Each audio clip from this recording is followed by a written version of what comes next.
Kita kembali ke informasi terkait longsor. Pemirsa, jumlah pekerja tewas akibat longsor di tambang batu alam Gunung Kuda Cirebon mencapai 14 orang.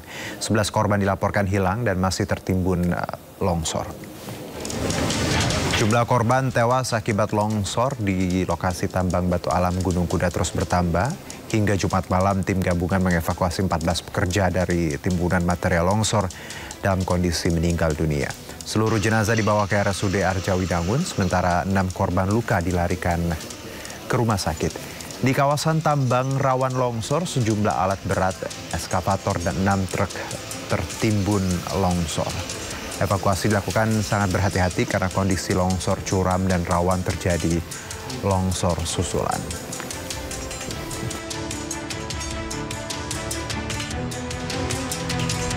Baik, kita ke informasi lain. Pemirsa, pemusatan latihan timnas Indonesia di Bali menyedot animo supporter fanatik. Meski tak bisa memasuki area Bali United Training Center, mereka tetap antusias menanti kedatangan para penggawa skuad Garuda.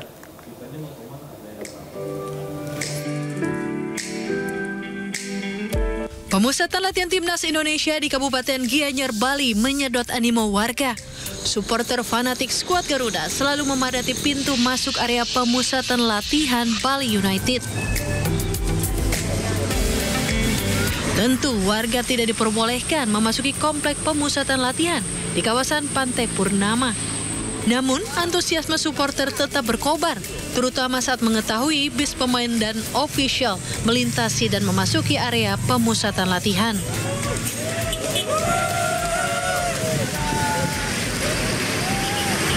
Supporter berharap CIZS dan kawan-kawan mampu meraup 3 poin saat menjamu Tiongkok dan mencuri poin di kandang Jepang. Berarti kepengen juga ketemu seperti itu? Kalau kepengen sih pengen, terutama nih anak saya nih. Anak saya juga pengen ketemu gitu kan. Iya. Bang, ini kan gimana? Jelang laga ya. Harapan masyarakat untuk timnas sendiri seperti apa? Kalau harapan sih ya pasti semua berharap bisa dapat poin ya. Lawan Cina mudah-mudahan sih bisa menang. Saya tahu dari sosial media, saya lihat-lihat dari sosial media juga. Ya.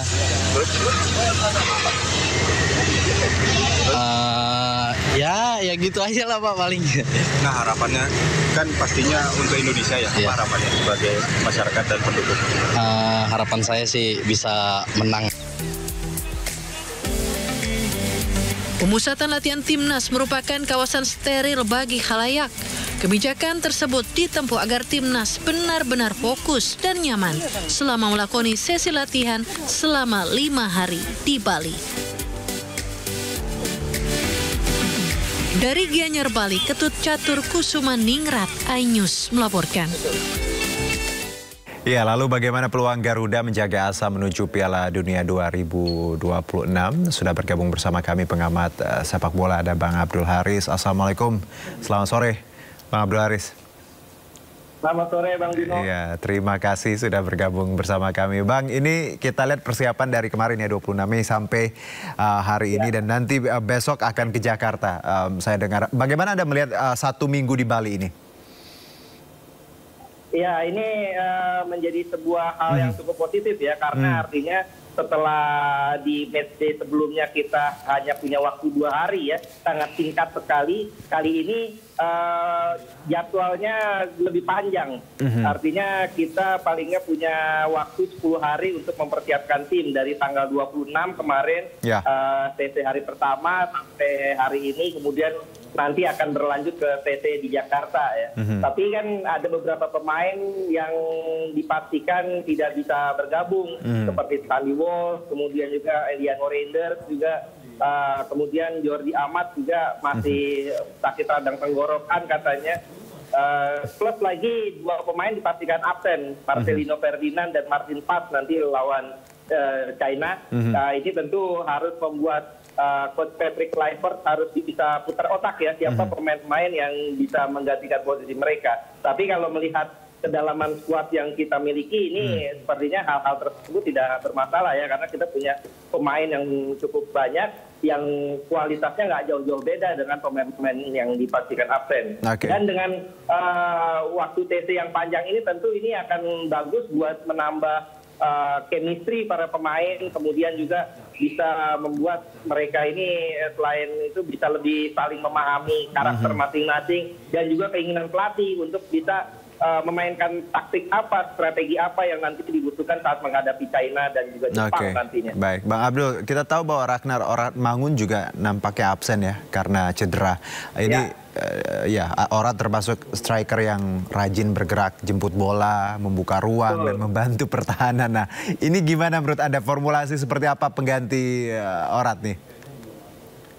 Ya, memang tanpa Ragnar ini suatu kehilangan yang cukup terasa juga ya, karena Ragnar ini pemain penting ya. Kalau dia tidak kena sanksi atau cedera, dia pasti menjadi starter. Nah, tapi juga nggak perlu khawatir. Kita punya kedalaman squad tebal nih. Artinya di posisi Ragnar, pelatih Patrick Kluivert memanggil beberapa nama yang punya kapabilitas juga. Seperti misalnya terakhir dia panggil Beckham Putra ya. Beckham Putra memainkan peran itu dengan baik di Persib Bandung meskipun usianya masih sangat muda. Selainnya juga ada Stefano Lillipali yang comeback ya setelah 2023 terakhir membela timnas. Sekarang dia comeback walaupun usianya sudah 35 tahun, dia juga punya kapasitas yang cukup bagus untuk bisa menggantikan posisi Ragnar. Kemudian juga ada Jakob Tayuri di posisi itu, artinya dengan pemain-pemain yang kita miliki seharusnya kita nggak perlu terlalu khawatir. Dan juga jangan lupa Marcelino Ferdinand juga absen ya, artinya dua posisi di belakang striker ini kita hilang. Nah, posisi itu mungkin bisa dimainkan oleh Egy ataupun Ricky Kambuaya, Jakob Tayuri ataupun Beckham Putra ya, artinya cukup banyak pilihan yang bisa dimainkan oleh Coach Patrick Kluivert dengan kehilangan Egy, kehilangan Marcelino Ferdinand juga Ragnar Oratmangun. Bang, Martin Paes ya, Kevin Dix, Eliano juga, Sandy Walsh juga, nampaknya juga nama-nama ini juga akan absen. Anda melihat bahwa nama-nama yang sangat familiar dengan kita dan ya jadi jagoannya kita kan, plus juga tadi Ragnar. Apakah nanti Kamis nanti ini kita bisa maksimal karena nama-nama yang saya sebutkan tadi plus yang Anda sebutkan absen semua nih, Bang? Ya, kalau saya sih tetap optimistis ya bahwa timnas Indonesia akan tetap maksimal ya, karena kedalaman squad kita seperti yang saya katakan tadi ini sudah cukup tebal. Pemain-pemain kita di satu posisi ini ada beberapa pemain yang kualitasnya tidak kalah. Misalnya Martin Paes absen, kita masih punya Emil Audiero yang bisa melakoni debutnya nanti di saat lawan China ya, dan kita tahu kapabilitas Emil Audiero juga cukup nasional bersama Palermo, bersama Como, bersama Sampdoria, bahkan menjadi kiper kedua di Inter Milan. Artinya kita nggak perlu terlalu khawatir ya dengan absennya pemain-pemain yang mengalami yang kita hadapi ya. Dengan pemain-pemain yang kita miliki, kita mesti tetap optimistis ya. Di depan absennya Ragnar, tadi kita bisa lihat kita punya cukup banyak pemain untuk bisa menggantikan posisi itu. Bang Abdul Haris, sebelum kita lanjutkan, kita dengarkan dulu ya komentar dari Pak Erick Thohir, Ketua Umum PSSI berikut ini.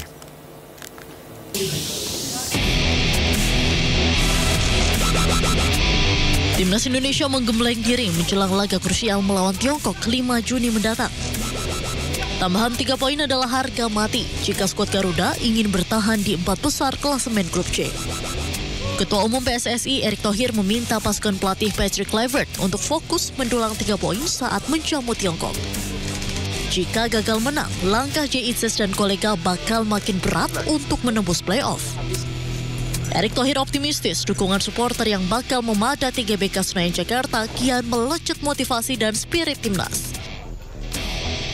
Fokus dulu lawan China, karena kalau lawan China kita tidak dapat poin 3, ya saya rasa berat sekali kita untuk ke playoff. Sedangkan kita targetnya kan paling tidak ranking 3, ranking 4 supaya kita ke playoff. Gitu. Satu, fokus dulu lawan China dulu aja. Kita cukup confidence karena di setiap lini paling tidak kita punya selalu pemain ya yang kualitasnya sama. Jadi tidak bisa kita bilang starter dan cadangan. Ya 2x11 ini yang kita harus pastikan punya pelapis gitu. Kehadiran dan sentuhan Kluivert secara psikologis juga dipandang mampu mendongkrak moral tanding pemain. Dari Badung, Bali, Indira Ari, Anyus melaporkan. Oke, baik Bang Abdul. Kalau kita bicara realistis ya, kita ngelihat bagaimana melawan Cina dan Jepang nanti. Kalau Anda melihat target tadi mencuri paling tidak 3 poin, menang, possible kah Bang Abdul Haris? Melawan Cina kita dapat 3 poin yang masuk akal, sangat masuk akal ya. Kemarin memang di pertemuan terakhir kita kalah ya, dan secara statistik juga head to head kita banyak kalahnya. Dari 18 pertemuan kita hanya 3 kali menang, 3 kali seri, sisanya kita kalah. Bahkan 10 pertemuan terakhir kita selalu kalah lawan China. Tapi dengan kapasitas pemain-pemain yang kita miliki, saya tetap optimistis bahwa Indonesia bisa dapat 3 poin menghadapi China. Nah, lalu menghadapi Jepang bagaimana? Kalau menghadapi Jepang ini memang bisa dikatakan cukup sulit ya, meskipun Jepang memainkan tim lapis kedua ya, tim U23 untuk bisa menghadapi Indonesia. Tapi tetap saja Jepang adalah Jepang. Lapis keduanya ya levelnya tetap level Eropa ya. Sehingga dan mereka juga main di kandang sendiri. Sehingga 3 poin lawan China ini harga mati untuk bisa kita lolos ke putaran keempat. Karena kalau kita dapat 3 poin lawan China ini, bismillah ya, insya Allah kita bisa lolos ke putaran keempat. Apapun hasilnya nanti lawan Jepang. Oke, nah kalau kita lihat Cina, Bang Abdul Haris saat ini, ya mereka punya tekanan yang luar biasa karena ya ada di juru kunci ya, klasemen 6 poin. Nah kalau Anda melihat psikologis para pemain Cina, walaupun kemarin kita ya sempat kalah 2-1 ya kalau tidak salah ya. Nah Anda melihat nantinya pemain Cina seperti apa? Kalau kita kalkulasi atau seperti, saya dengar mereka juga pada stres Bang, ada asosiasinya mendatangkan psikolog nih malah. Gimana Bang Abdul? Iya, saya pikir kita juga harus waspada ya. China ini tricky ya kalau saya pikir ya. Kita ingat bagaimana saat kita di pertemuan sebelumnya, kita sangat yakin betul bakal menang lawan China, lawan Bahrain, tapi ternyata kita hanya pulang bawa 1 poin. Imbang lawan Bahrain, lawan China bahkan kita kalah. Dan saat itu ya terlepas dari kesalahan strategi dari pelatih Sintayong ya, itu ada juga trik atau strategi China yang sangat-sangat mengkhawatirkan kita, karena kalau kita lihat China ini punya permainan yang sangat solid di pertahanan, dan mereka ini pertahanannya sangat dalam sekali. Low block ini mereka sangat dalam, dan mereka manfaatkan itu saat mereka dapat bola, mereka langsung serangan balik yang cepat. Ini yang harus diantisipasi oleh para pemain Indonesia. Jangan sampai kejadian di China saat kita kalah 1-2 itu terjadi lagi di GBK ya. Ini apalagi China sekarang punya Serginho ya, pemain naturalisasi keturunan Brazil yang juga seorang gelandang serang, dan ini yang harus kita waspadai karena dia punya kecepatan, punya finishing touch bagus, tipikal pemain-pemain nomor 10 yang bisa muncul tiba-tiba dari second line. Ini yang harus kita waspadai, jangan sampai Serginho ini punya kesempatan untuk bisa mencuri gol ke gawang Indonesia. Baik, Bang Abdul Haris, terima kasih sekali untuk analisanya. Kita lihat nanti ya, malam takbiran, semoga kita dapat kabar baik. Terima kasih. Amin, amin. Bang Abdul Haris, selamat melanjutkan aktivitas. Terima kasih.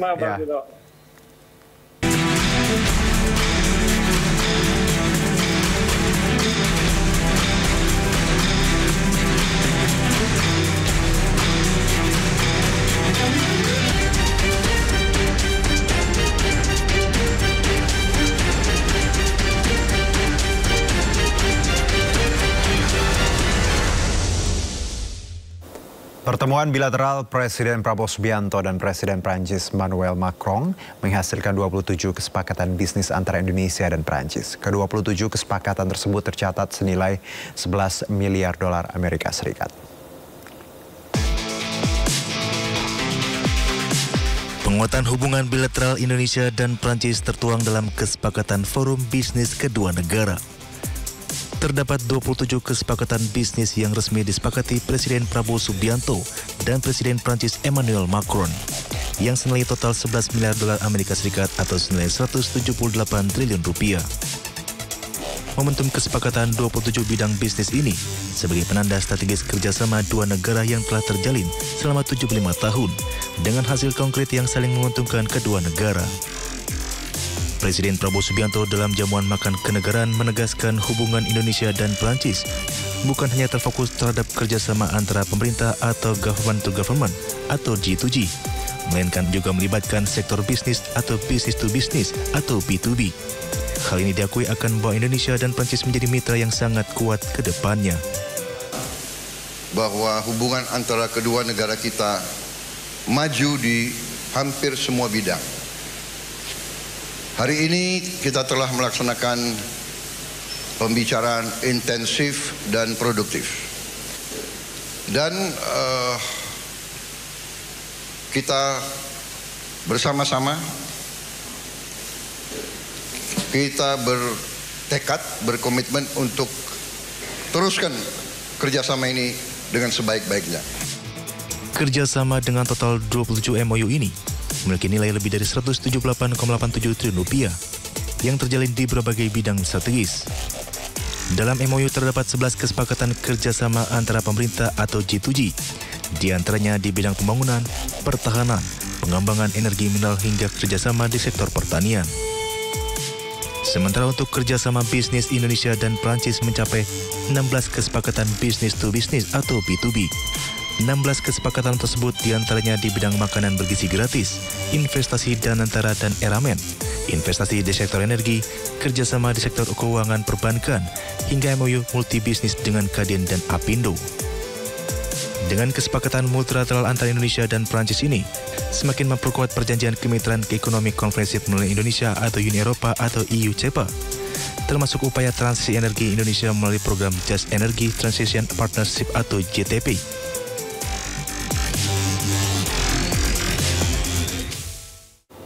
Kementerian Perencanaan Pembangunan Nasional merancang target pertumbuhan ekonomi 2026 sebesar 5,8 hingga 6,3%. Nantinya akselerasi pertumbuhan ekonomi pada 2026 akan dititik beratkan ke kawasan timur Indonesia agar pemerataan pertumbuhan ekonomi terjadi.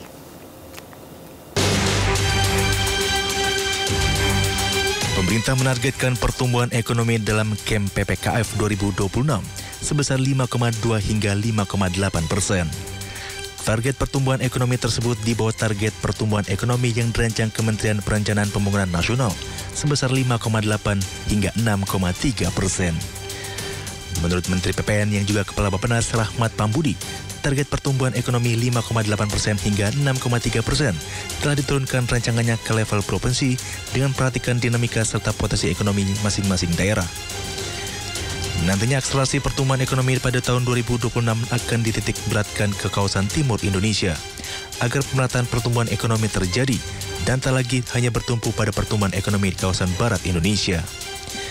Pada tahun 2026, target pertumbuhan ekonomi kawasan timur Indonesia dipatoki lebih tinggi, yakni mencapai 6,5% hingga 7,3%.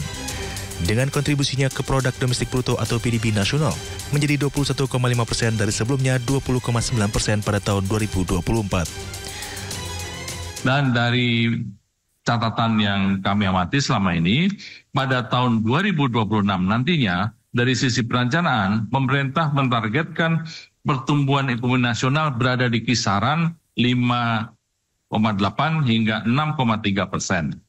Target tersebut kemudian diturunkan hingga ke level provinsi dengan memperhatikan dinamika serta potensi ekonomi masing-masing daerah. Selama ini aktivitas ekonomi masih terkonsentrasi di wilayah barat Indonesia dan ke depan melalui RKP tahun 2026 kita ingin mendorong pemerataan pertumbuhan.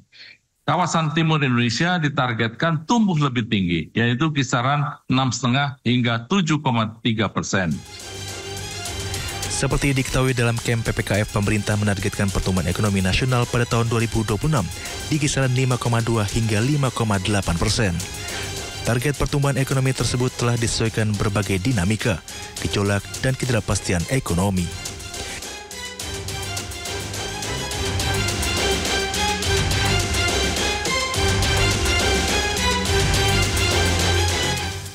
Ya, pemirsa, selanjutnya ekspor kopi Indonesia ke negara Amerika Serikat, Mesir, Malaysia, Belgia hingga Rusia meningkat drastis. Total ekspor kopi 2024 mencapai 1,6 miliar dolar Amerika.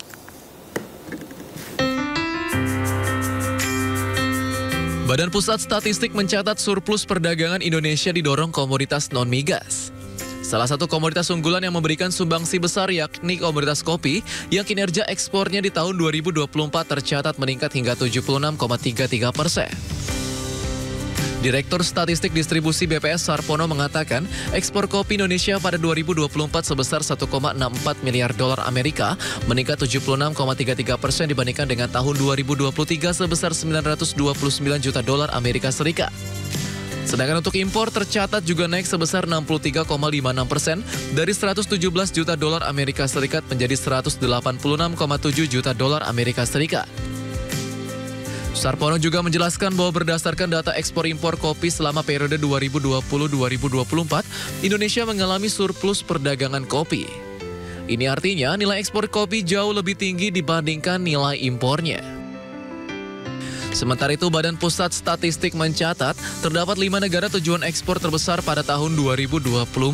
Antara lain Amerika Serikat, ekspornya sebesar 307,4 juta dolar Amerika Serikat, Mesir sebesar 142,5 juta dolar Amerika Serikat, Malaysia 130,5 juta dolar Amerika Serikat, Belgia 115,7 juta dolar Amerika Serikat, dan Rusia nilai ekspornya tercatat sebesar 104,7 juta dolar Amerika Serikat.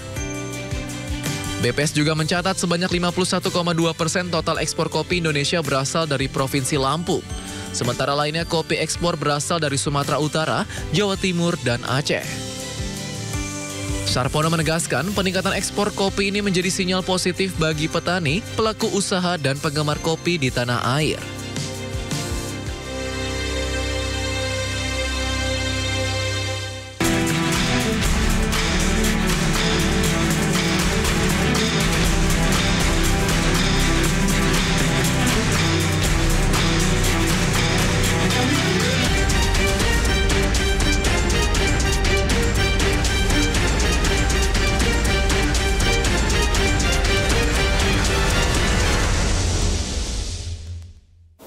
Ya, Sindu Sore akan segera kembali usai jeda berikut.